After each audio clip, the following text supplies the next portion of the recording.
Hello, Money Queens and listeners. Welcome to Women Behind the Millions. Let's meet the women behind the millionaires, the women supporting, guiding, celebrating women with their wealth. You will hear from women millionaires, how they got there, what they wish they had known, what got them to be a millionaire, the emotional side, the spiritual side, the practical side of wealth.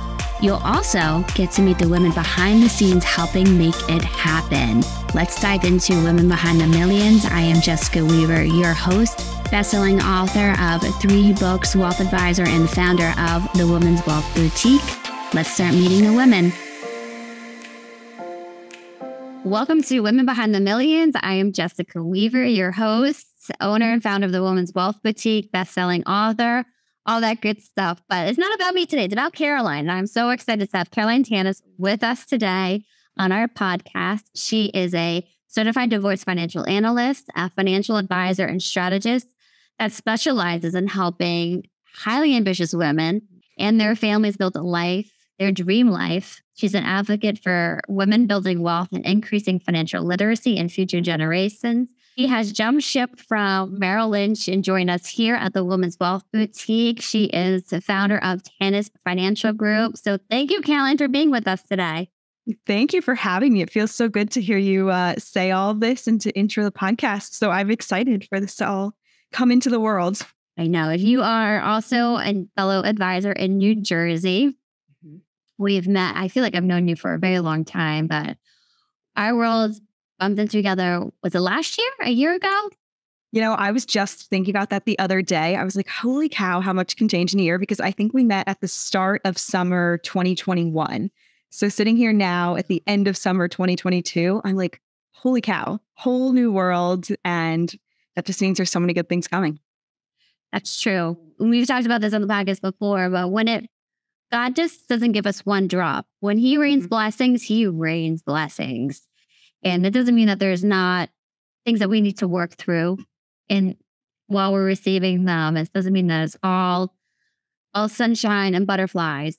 But it is true how much your life can change in a year. So tell us about that. Where were you, let's say, a year or 2 years from now or before? Yeah. So a year ago, we were still working from home and I got to sit at my home office every day and contemplate my life of trying to make so many different moves and so much progress for women in not only the financial services industry, but just women in general, building wealth and changing things. And I felt like I just kept hitting roadblocks. Everywhere I turned, it would be like, no, you can't do this. No, you can't do that. Or the hoops I would go through on the compliance side that, I wanted to host an event, or even if I wanted to be on a podcast like this, it was like, no, you can't do it. Or they would just wear you down so much that by the time you just reached a point where you were like, I give up. So the roadblocks, and everybody can relate to this, whether it's in a relationship with your career, at your firm, it's this box, this invisible line, this barrier. We all feel it. We know it's there. Sometimes we can't quite put a name on it, but we feel, and to have that rejection from a firm when if you win, the firm wins, but they're not even supporting it and being, say, short-minded or just not understanding what the vision is or taking the time to understand the vision. And for you to not feel like you're being seen or heard is a very hard environment to stay in. Yeah. And it's also hard to grow in, you just feel like you're losing so many different pieces of you. And you're like, I'm no longer, I feel like I was kind of put on this mission and this journey of changing things and being a resource for women. And so then to be put in a spot where I have so many good things I want to do. And we always hear the phrase, nothing bad happens when women make more money. And I completely agree. But then you're in a place where as a woman, you're not making more money and you can't help other women make more money. You just kind of sit there and you're like, what am I doing? Banging your head against the wall. That's what you're doing. Getting a high grade day after day.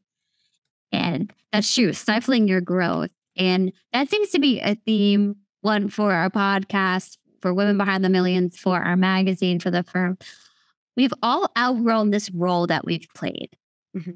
And whether you've outgrown a role in a relationship or at your firm, at a job, you've outgrown that role. And I could see it in you when we first spoke. Like, I have a book in me, but they won't let me write a book. I want to do these. I want to have an event. I want to do PR. And I mean, you're blowing up. You're blossoming. You're all over the place. You're getting media, interviews, podcasts, all of it. So you can see it was just waiting for things to align. And then once they did, it's off to the races. It's crazy how many people have commented, even people that didn't know me too well before it. And even the people closest to me have commented. I had one friend, we went to the beach one Saturday and he just like stops and looks at me and he goes, "You are so much happier," and just out of nowhere. And I was like, wow. Number one, thank you for sticking with me during that time. But that miserable story. Yeah. And I was like, wow, how miserable was I that, I thought I was putting on like a fake facade of like, no, everything's fine. Everything's great. Like the practice and fine. I'm fine. We're all fine. How many times do we say that? Yes. Right. And like, he just knew me so well in a second that like, he just looked at me and was like, "You're so different." And that was only, I think it was at that point, 3 to 4 weeks into my leaving. And I'm like, if that's 3 weeks in, I can't imagine what a year, 2 years, 5 years, 10 years will be. So it's pretty exciting to kind of think about what's on the horizon. Oh, the sky's the limit. And that's what happens when you get out of that damn box. Yeah. That society puts us in, our expectations put us in, family puts us in, a firm, all of that. You talk about sacrificing, and we're taught that at a young age that we need to sacrifice to earn more money. Mm-hmm. We need to sacrifice who we are to please everybody around us, to please our spouse, our boss. But when you're sacrificing little bits of you day after day after day, and I don't know about you, but this is me. I looked in the mirror and even recognized myself. Yeah. And there's a picture of me, and I've used this a lot when I speak, and my hair's pulled back. I have really no makeup on, black suit. There's a little smile, but there's pain behind the eyes. Behind the eyes. So for you, what was that like? And it's looking back on it, can you recognize how much sacrifice and pain you were in being on the other side?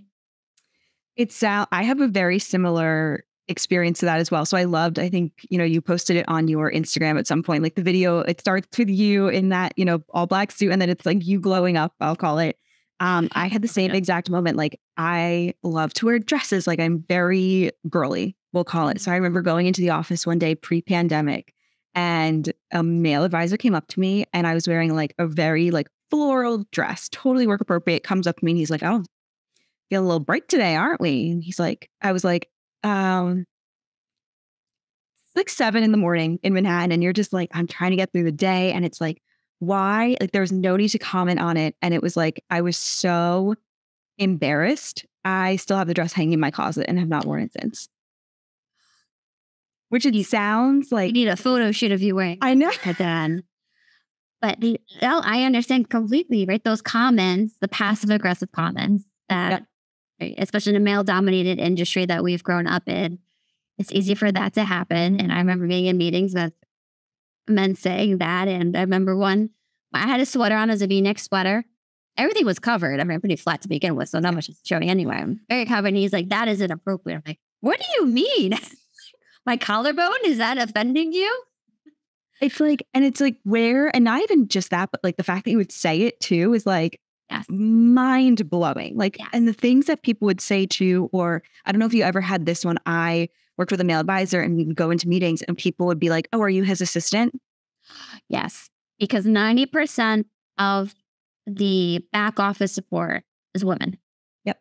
But we're only a third of the advisors. So only a third of the advisors are women in the front, but the background, it's all women. So that's an assumption, right? Of course. Yep. And the worst is when it would come from another woman. And at one time I had a woman come up to me. She had said to me in the beginning of the meeting, and she came up at the end and she goes, "I am sick to my stomach that I said that to you. Like, I can't believe I assumed that you were the assistant. Like, I'm sorry." And it was like, now we're both sitting there like, all right, this is just uncomfortable. But it's like, yeah, you did make the assumption that I was, in that seat, and I ended up giving you more of the value in that meeting than he did. So you sit there and you're like, what am I supposed to say to that? Yes. Yeah. Why are we fighting against each other? And times are changing, right? And this is why we started the boutique, to give women financial advisors the resources to fully grow and support so that you can then give your clients the resources that they need. And it's all about being in the right environment. Mm-hmm. So talk to me about taking the risk, leaving what was familiar, what you started the industry in at a large wirehouse firm, and then making the leap. That's a risk. Yes. Not something that you wake up one day, it's like, I'm going to do this. Everything's going to be fine. It's going to just work out. Yeah. And it's funny too, because so many people said to me, they were like, when did you decide to do this? Like, have you been planning this? And I was like, this was, 9 months in the making. And, I think it was always meant to be. It was a lot of A, pro con list, and B, I think prayer, like sitting back and just saying like, if this is meant to be, I knew that certain things would work out and line up. Like I had certain things in my mind where I was like, if these things aren't lining up, I know my journey at Merrill was done, right? So I sat down and I was like, these are the things that I want.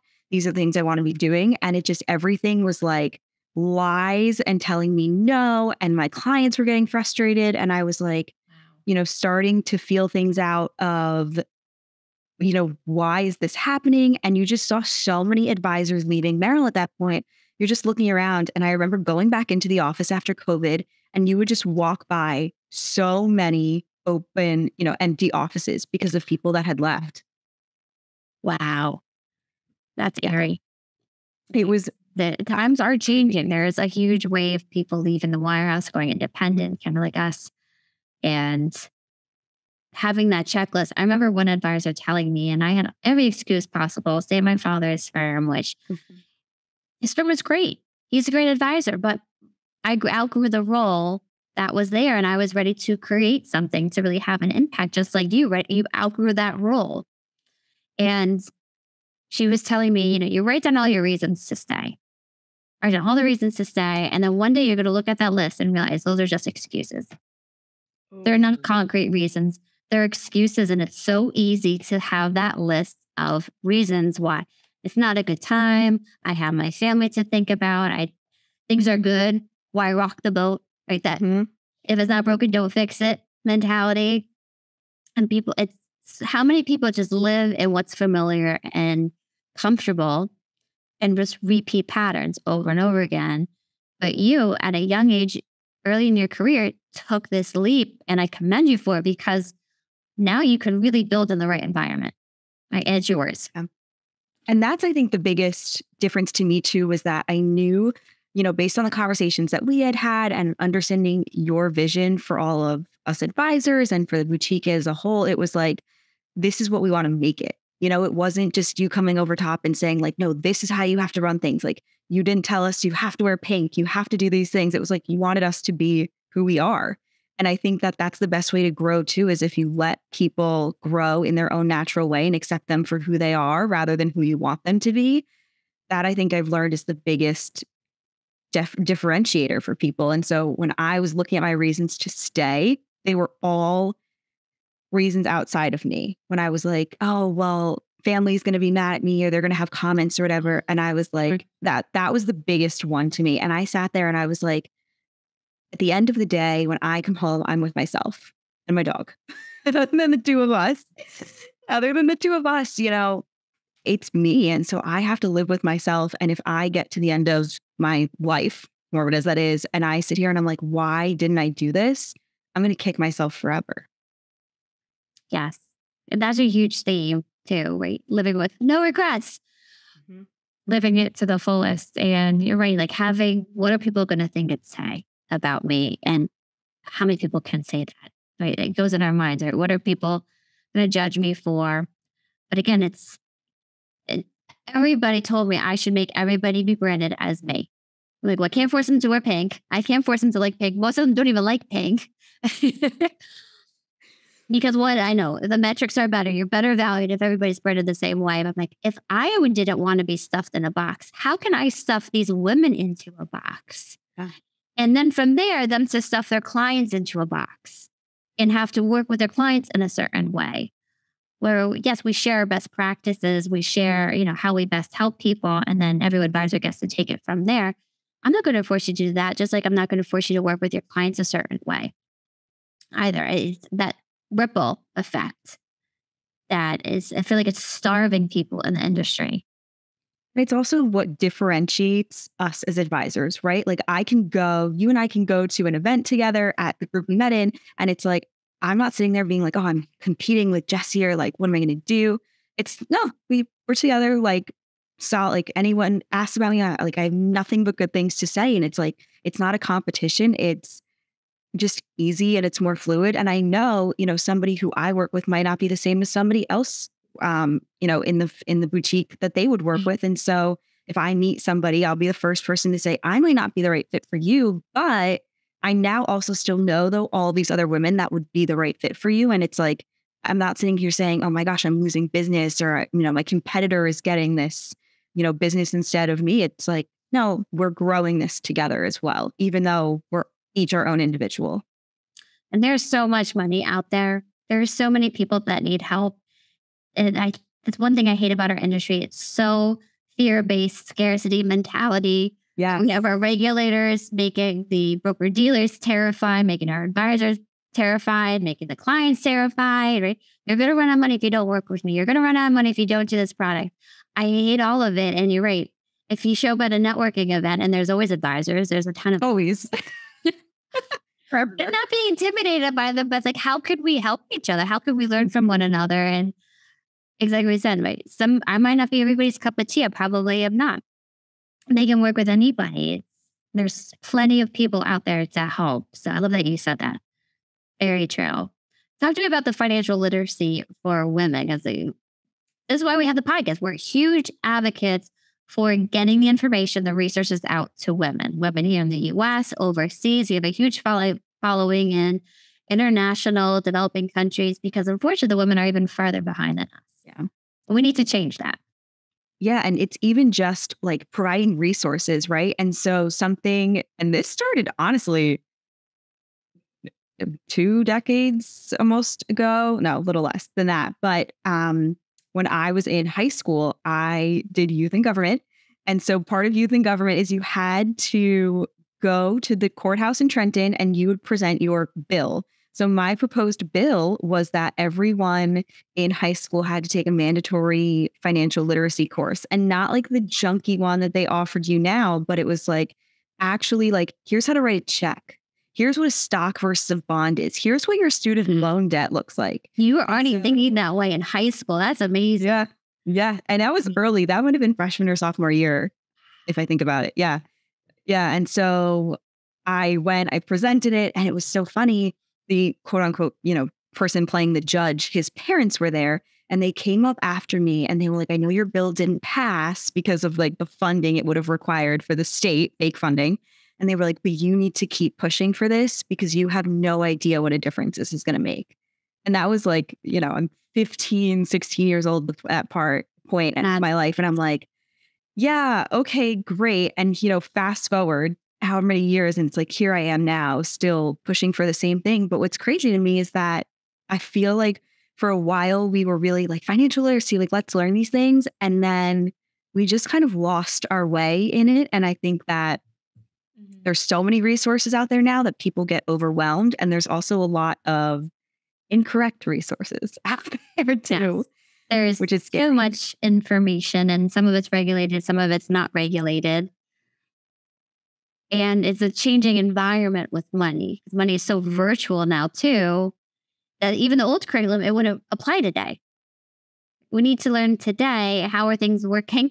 Venmo, PayPal. My kids don't see money being exchanged. Yes. How are they going to grasp money is a real thing? It's not just monopoly money that you just spend and spend and spend. Teaching these, it's more important to me than ever to get this to kids high school, but even younger, to fully grasp what money is when they're not seeing it day to day. Yeah. And they just think it pops out of nowhere. I still remember getting a credit card from my dad in high school, and I thought it was the coolest thing ever because I'm like, this thing doesn't end. How does it ends, right? Like there's a bottom to it, and your parents will find you if it ends up being grounded and not. Yeah. It doesn't end well to any of us, under 18 listening. It does not end well for you. Don't try it. And it's honestly, you have to learn I did an article for Go Banking Rates, and we talked about like how to teach your kids about money. And there's a lot of resources now out around like giving your kids like their first credit card or debit card so they learn how to use it rather than, 18, you go to college, you get your first card and you're like, this thing is great. Next thing you know, you graduate after 4 years with not only student loan debt, but now credit card debt. And that's a dangerous spiral, that credit card debt. It gets you there and it gets stuck there. Very hard to get out of it. So yeah, being aware and informed about what are the consequences. And you said student loans, that's a mortgage. You graduate college with a mortgage and there's no guarantee of a job to pay off the mortgage. It's a lot of risk to take on. But an 18-year-old, it's hard for them to grasp that. And especially when you don't fully understand behind it, like what you're getting into, you're just thinking like, oh, someone's going to give me money. Like, that's pretty cool. And you get those, all those sheets from colleges and you're like, oh, but this one's going to give me more money. And then this one's going to give me this type. And I'm like, why are we letting kids go to college, take out all this debt, but you're not teaching them in high school what it means or, what the possible consequences and even benefits of it are. There is an investment you're putting in yourself, but it's like, are we weighing the differences in that? Very true. I remember one divorce mediator said, why do we give a $200,000 investment to an 18-year-old when they have no background in investments? Yep. Or pricing it out. What's my payment going to be when I graduate? What's my income going to be? Do I want to move back home? Yeah. And the inflation in the meantime, growing, especially now with this hyperinflation. Mm-hmm.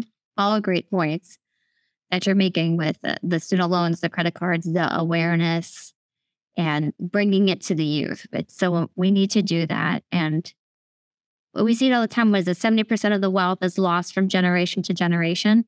Yeah, it's something that high too. And it's just like, I will never forget to seeing one of the teams I worked with when I was at Merrill. She had to be like 80, 85 at the time. Like she comes into the office, she has like a stack of papers and she's like, my husband just died. I know we've never met before, but apparently all of our money is here. And at 80, 85, she's now having to learn what stocks and bonds are. Yeah. And she's probably very scared. She's grieving. She's overwhelmed. Mm-hmm.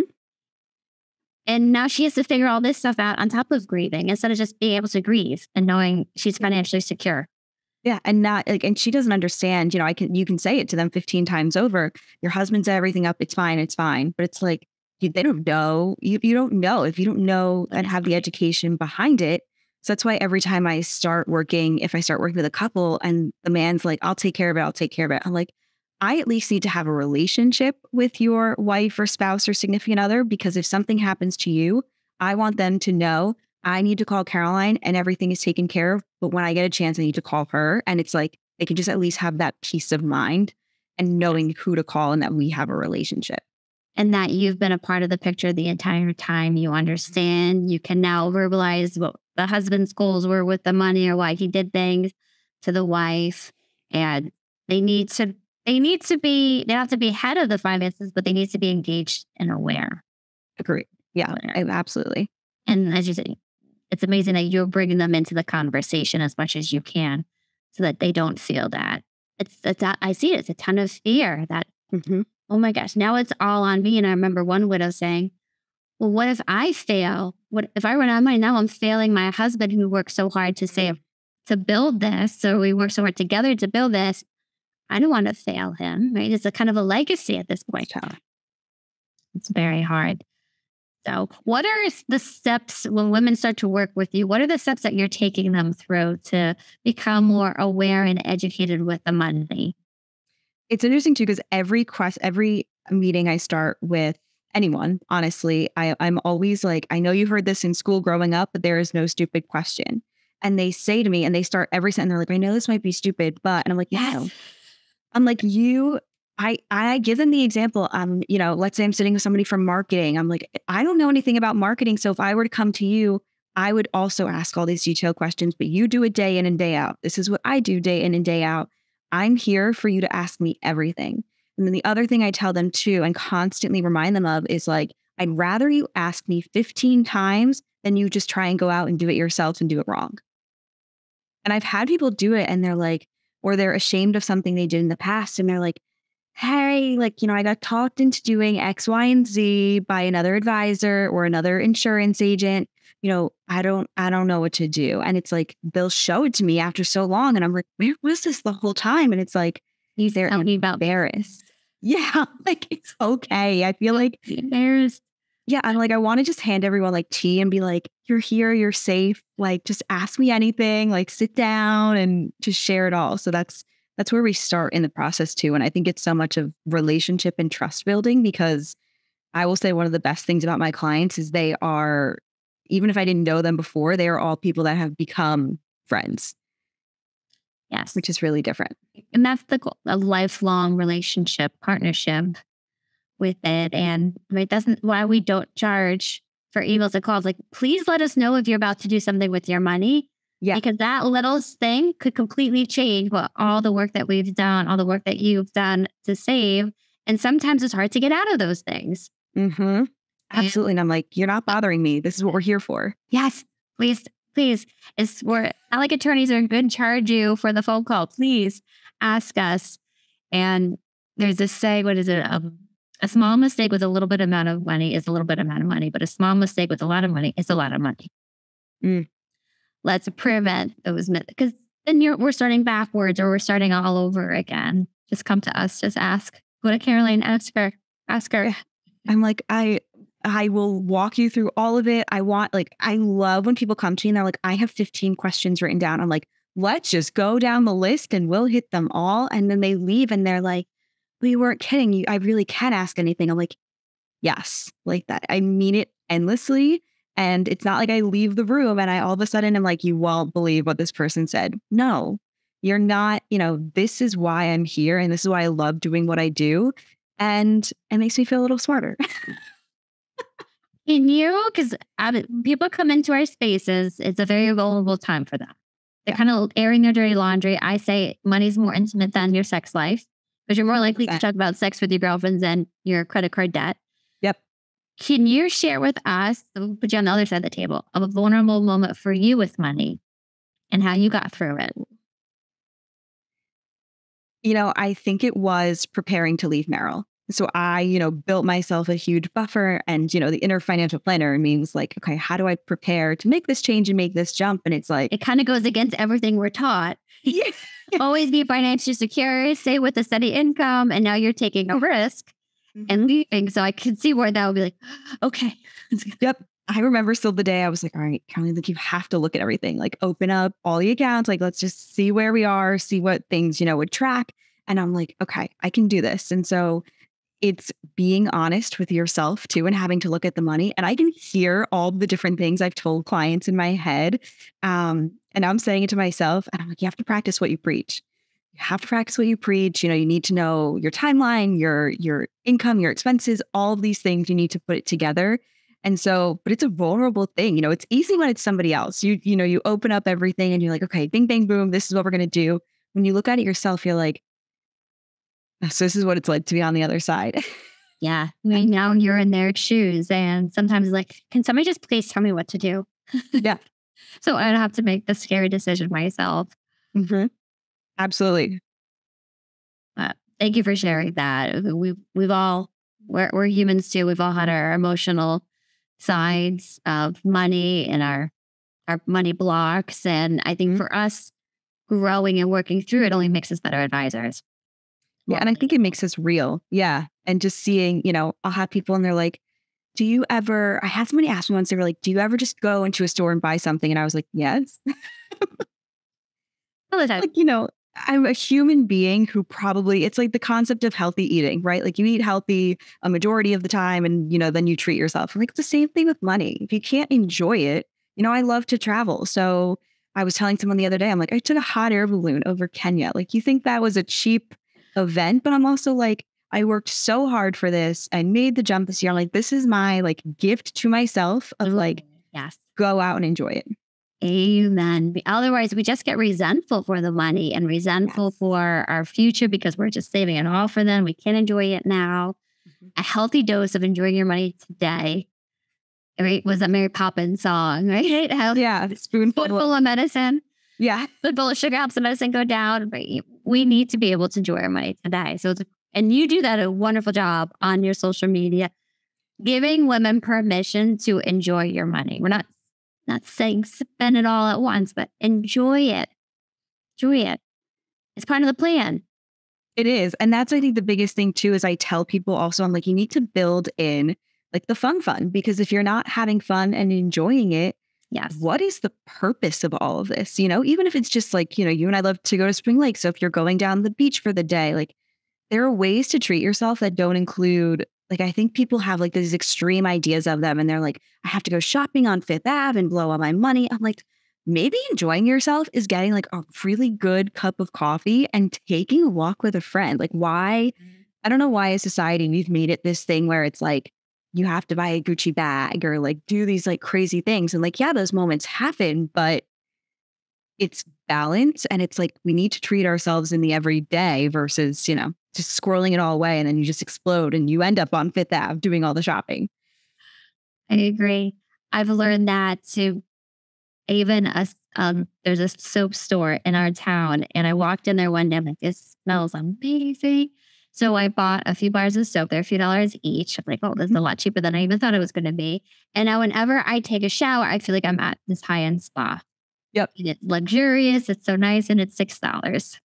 $6. And exactly. Like people just think that like they discount so much of it. Like I always work with a candle on. I get the $4 candle tins from Trader Joe's and then they burn. And I'm like, when I'm working, I'm like, I'm just working in this like luxurious atmosphere. I could never do these when I was working in a corporate office. And I'm like, it just changes everything. So my environment and my mood when I'm working, I'm like, this is great. I'm typing out, you know, emails for 6 hours, but it's perfect. Yeah. I've had clients put on a healing, like almost a healing candle for our sessions together. Like, let me lit my candle. 1 second. That's so funny. I love that. I was going to ask you what your indulgence is a candle. Candles. There are these small ways that we can feel rich and wealthy and luxurious and then not be thousands of dollars spending money all the time and things. So thank you so much, Caroline. Where can people find you? Yeah, so you can find me on Instagram at Tanis Fin Group, Fin, not financial. And then our website is tanisfingroup.com. So make sure to check us out. Awesome. She is amazing on social media. Go and follow her, check in with her. Thank you, Caroline. Thank you all for listening to today's episode. Thank you for being huge supporters of us and what we're doing and getting this information out to women who need it. Thank you.